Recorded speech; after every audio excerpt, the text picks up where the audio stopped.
Hi, my name is Derek Petit. I'm the original founder of Adventure Sports HQ, Tactical Laser Tag, and mobile.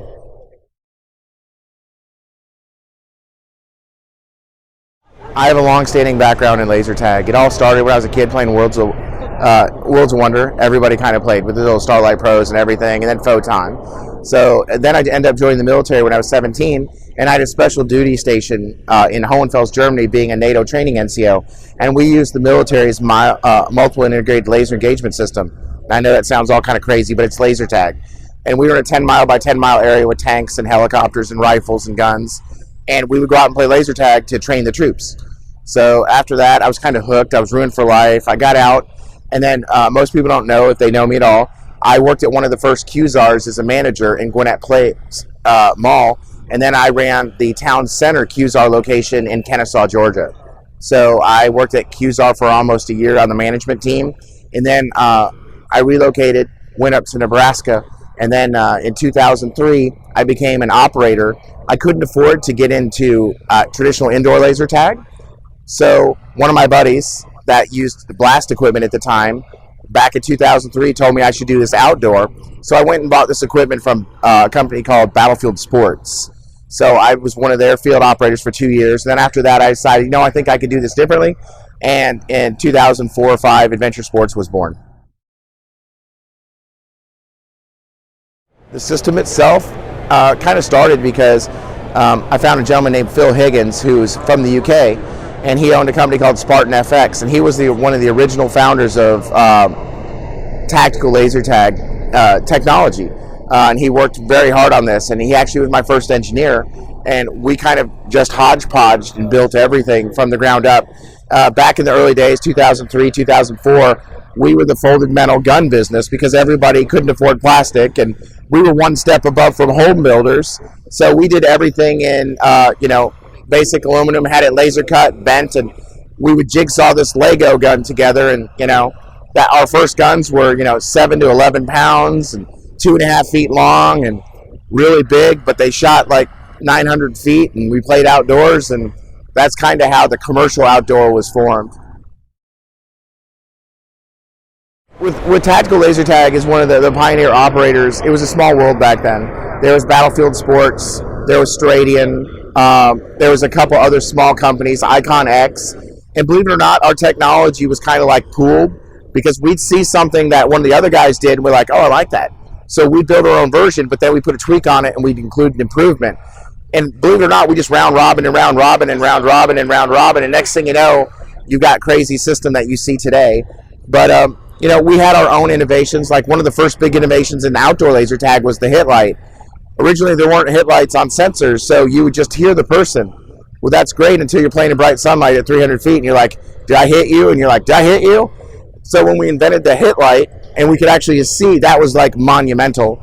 And then the next big innovation we had was to have no friendly fire.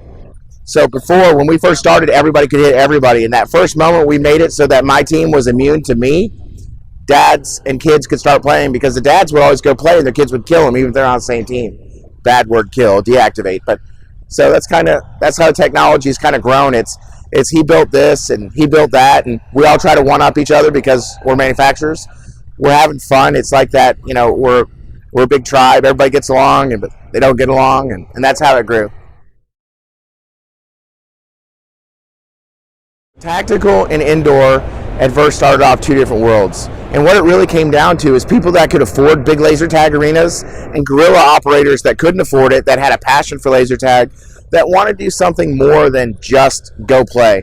So they didn't want the plastic gear. So what happened is that the mobile had a much lower, or tactical, they're synonymous, had a much lower entry fee. So a person could get in from anywhere from 7 to 15,000. So what you'd see is all these guerrilla operators that would open up that don't have $300,000 to $500,000 wanting to do laser tag, and they said, hey, I can run this out of the boot of my car, is what they say in England, or we can run this out of my back of my SUV. And we decided to be a service that would go to parks or to people's house. And that kind of grew a microculture. But what was unique about it is that it got awareness massive for total laser tag.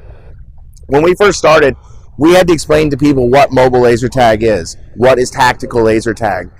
Tactical it's kind of a synonymous name that people have given us because originally when we started, everything looked military. M16s, AKs, M4s.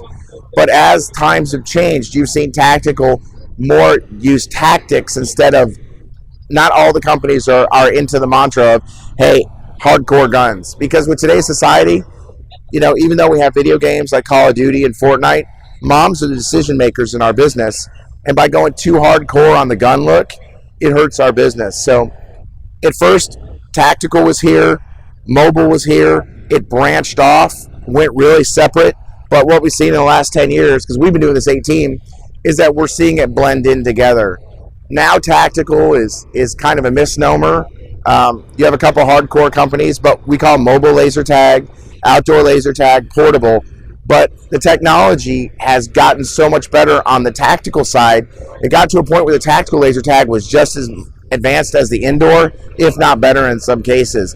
So now it's kind of a homogeneous pool where it is what it is. It's a specialty application. You got like Delta Strike, they've got portable, and Tron's got tactical arena. So it's really kind of blended, and the community's kind of pulled together. It just really depends on what your budget to jump in is. Well, we started in 03 as an operator called War Games Omaha. We founded it Adventure Sports. When we first started out, it was hilarious. We'd sell a gun for like $500 to $700, and we didn't realize it cost us about $600 to build. So, at first it was very painful. You had a lot of learning errors and mistakes, and anytime you're doing anything in machining, it's really expensive. So the development curve was crazy. When we started, we were all enthusiasts. So we would make the guns, play the guns, make the guns, play the guns, make the guns, and play the guns. And it just became a passion, and we always wanted to one-up. I was like, what if? And that's the most dangerous word as a laser tag manufacturer is the word what if. What if my gun could do this? Or what if my gun could do this? And that's what would always push us forward. So we started in 05. I guess you could say we worked a lot with Battlefield sports style. And we slowly evolved. And for us, we focused on the U.S. market. And then in 2009, we jumped over to the European market. And for Adventure Sports, we've got close to 400 fields in Europe. We have about 2,000 fields globally. Our main focus was making equipment that's like a toolbox. Everybody has their own thing on how they wanted to develop their technology. For us, we don't want to tell anybody how to run their business. I'm a fiercely independent, very outspoken, as anybody will tell you. I'm going to tell you my mind, but I don't want anybody to tell me what I have to do with my business. So when we built, and I say we because it wasn't just me, it's been a great team over the years, but we built the equipment to be a sandbox, a toolbox. If you want to do this, you can. If I want to do this, I can. If I want to do mobile, great. We did Star Wars. We've done stuff with Elon Musk's. Whatever it is, the equipment is designed so it can just change the settings and be able to achieve what the owner wants. Because our job's to be the tool, but their job's to be the dreamer. And our whole mission for a manufacturing company is to let them live their dream their way. And we're just the product. We're a bunch of enthusiasts that are also, we run laser tag ourselves, and we couldn't afford to have our equipment down all the time. So that's what we build ourselves around. Technology is cool, but a mom doesn't care in the end when you're running her kid's 11-year-old birthday party. She wants to make sure it's controlled, it's safe, the kids can hit each other, there's a good story, and the tagger works. And really everything else is bonus. But if you mess up one of those pieces on a mom's birthday party, your business dies, you get a bad review. Keep it simple, stupid. Our motto is just unpack and play. There's a lot of people that really started this. There's been a lot of influence from key players like Eric Guthrie at Zone, the Laser Tag Museum. Always good sounding boards. You got Jim Kessler at Lasertron. You got Shane Zimmerman working over at Delta Strike, and then you've got outdoor like Peter and Nicole Lander at Battlefield. Even Aaron Fisher a little bit. But the whole point is that we've all worked together. We all have ideas. We all say, I mentioned this earlier, we have this what if. But I think all of us that are in the indoor or tactical laser tag have one person to thank, and it's George Carter. George Carter started this industry off in 77, 78 when Star Wars is there. He lives right down the road from me in Dallas. That's where we're out of. But he did it all. If it wouldn't have been for him, we wouldn't have laser tag. It wouldn't be what it is. It wouldn't be commercialized. So no matter what we do, I would say that the grandfather, I'm a Star Wars nut. We used to do all the Star Wars laser tag for LucasArts. the Yoda is definitely is George Carter. And then a person that no one knows about, the guy that David Bodger is a name that you'd have to go back in the history books a long time to find out of. He was a hobbyist, but he's the one that invented the lens assembly for outdoor laser tag. So David Bodger's the one who made the 40 millimeter lens assembly that let us be able to take gun taggers and hit 200 to 300 feet, 400 feet. So that's another person. And then Phil Higgins is another person with Spartan FX, which is long out of business, out of England, which was another really big person because he developed all the technology for the individual boards. So those are names that, because I've been in the business for 18 years and been a pioneer, that no one says or brings up. But without David Bodger and his lens assembly, without Phil Higgins and his Spartan FX board, which started outdoor laser tag, and one other gentleman called Ian that ran an old company, we wouldn't have what we are today because we all took pieces of it. So those are the people that developed the fundamental basics of what our industry is now. And you'll never hear those names. I just knew because I worked with all of them, and I wouldn't have a product if it wasn't for them. Oh man, the state of the laser tag industry. Indoor operators, you had Zone, you had Laser Force, you had Darklight, Shoot the Peanut. You had a lot of the good old Paul Savard over at Laser Runner. Those guys were established, everybody knew them, and then you had these bunch of pirates, and that's what we were. I mean, when we all started, we were very tight operators. There were 200 to 300 of us, and we hunted in packs, but we were the river rats of laser tag because we were the guy that was destroying the laser tag industry because you were taking business because we're doing these $250 to $300 laser tag parties at people's houses. Like, whoa, we're this big threat. So when indoor laser tag found out about tactical, we were hell spawn. The only one person that openly accepted us was Eric Guthrie at Zone. He used to run the ILTA, the way back, and then you could even say Jason Bach a little bit. But when you go back and you talk about all these people, we were the pirates of laser tag, all these entrepreneurs. It's still viewed sometimes that way because look, I had an indoor facility. I've got one now currently in Houston, but we worked up from that, and that's what it was. Our whole purpose wasn't to destroy indoor laser tag. It was we couldn't afford to be indoor laser tag, and what we were trying to do is take our passion and our enthusiasm and lay the bricks to build a foundation to be able to open our own tactical laser tag arenas, or even, at one point I even had Laser Runner in my tactical arena, and then I had a Laser Runner arena in the same building. So that's all we wanted to do. But it was very high animosity. Some people are still jealous of us, but it's all been good fun. Evolution of laser tag. Indoor laser tag hasn't really changed in 18 years. I mean, you have laser beams. You might have fat ones or small ones. You've got an awesome, different style pack that lights up, and you're going through a set arena. Now you're seeing more special effects, more props being integrated, but the concept is indoor is indoor. Where's the technology going? Really, with outdoor, the technology's been relatively stable over the last 15 years on both platforms, to be fair. I think the next step, this is probably the only part you'll take out of this part, is that I think that the first player that takes augmented reality and puts it into their laser tag gun so you can view through the laser tag gun and use augmented reality to increase the game experience is going to win. Because laser tag is laser tag. I mean, you point, you pull a trigger, you see a beam go, you got smoke, you got music, you're running around like a flashlight, you have games, you have missions. It's all the same thing with a different flavor, just different executions of it.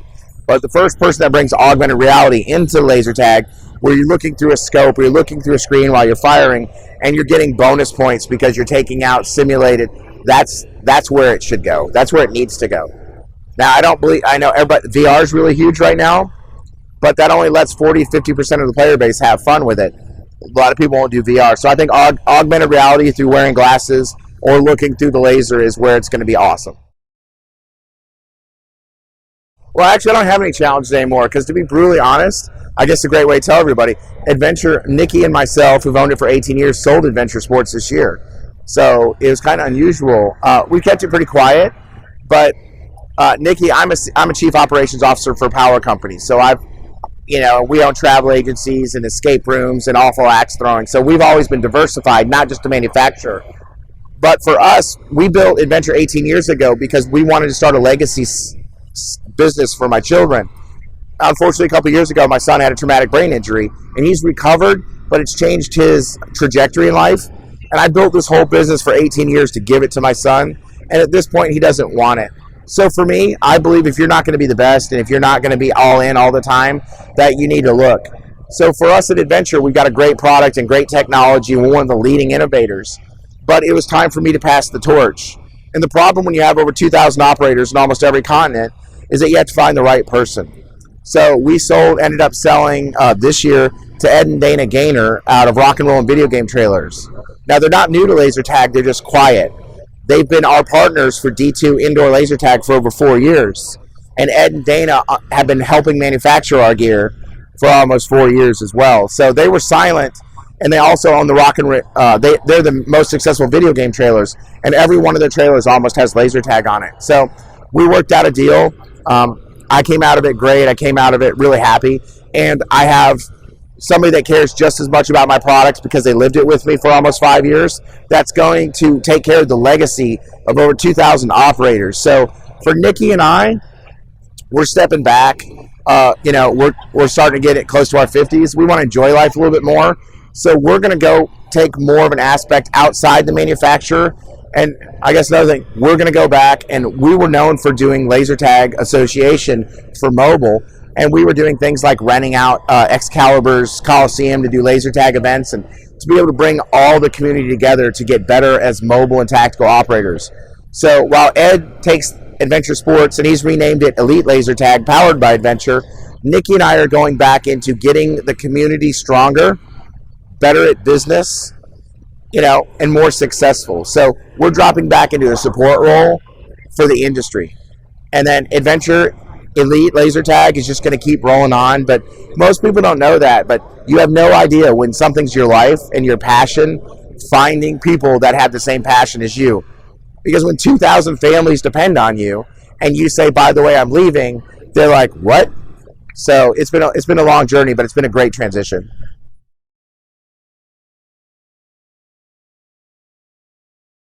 Every company owner has its own owner, and it has its own personalities, and I have been the guy that's rubbed everybody the wrong way.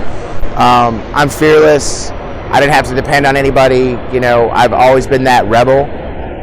Adventures help the industry because we say what we feel and we feel what we say, and we've always driven it, and we've always gone heads up in competition. But we've had a lot of influence. Well, first off, there's been 2 companies that have replicated our gear.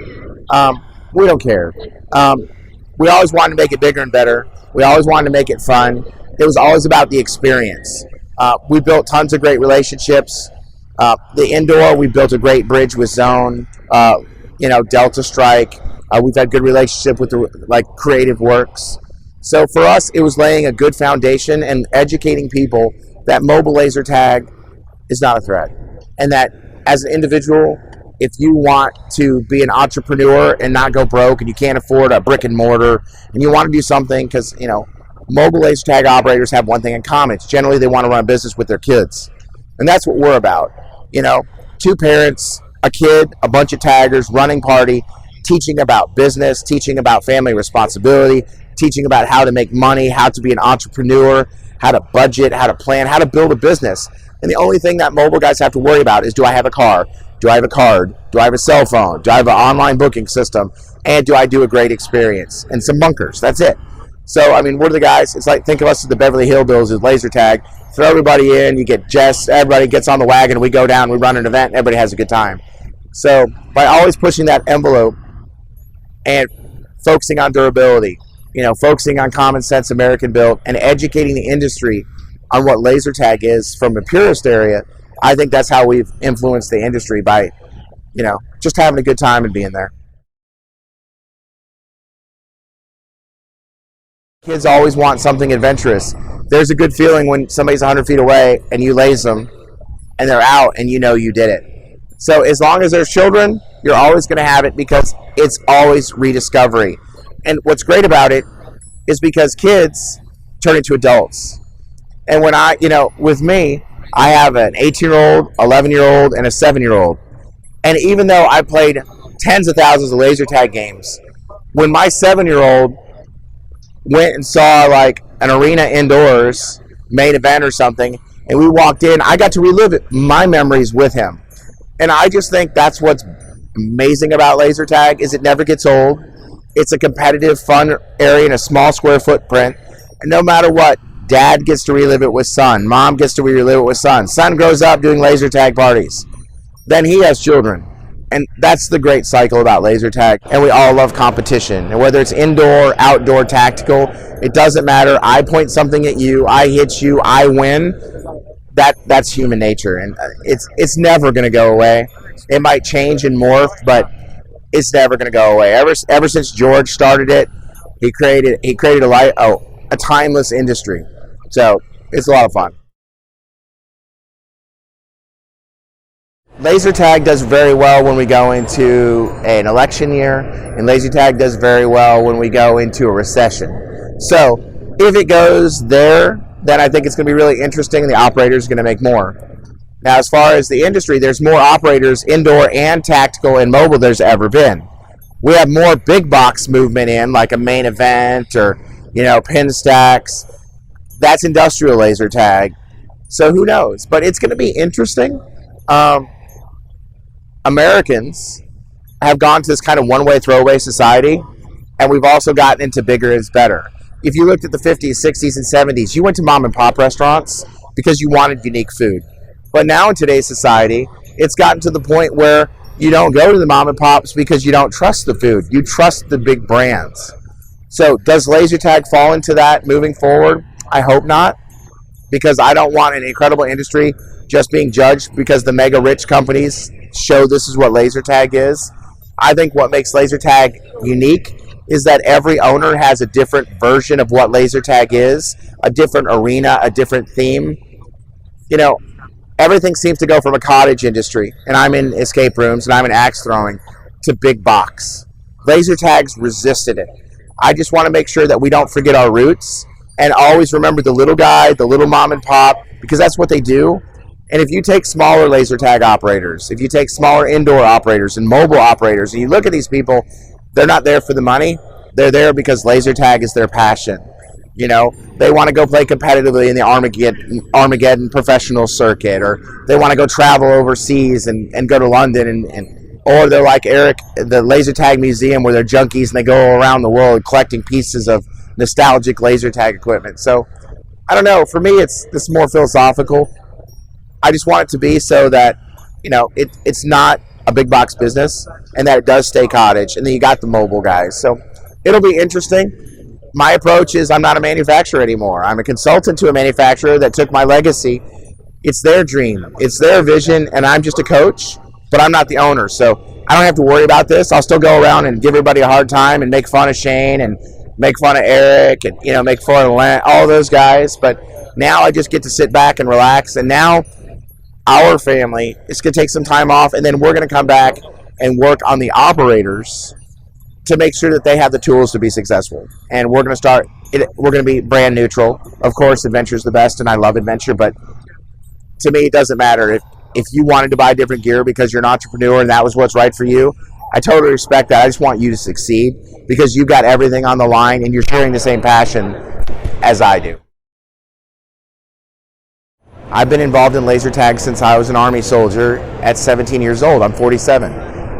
I'm a serial entrepreneur, but there's not a day in my life I haven't pulled a trigger and shot a laser tagger downrange.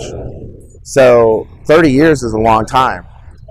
For me, I think personally, the one thing that I would like to see, and I'm going to be selfish here, there's a lot of people that have put a lot of work and a lot of time developing this industry. And no one has ever formalized Lifetime Achievement Awards for like Peter Lander at Battlefield Sports, for Phil Higgins, David Bodger, Eric Guthrie, the people that have been here, George Carter. But I want laser tag to do Lifetime Achievement Awards, because not only should we have a laser tag museum, but we don't want people to forget our history.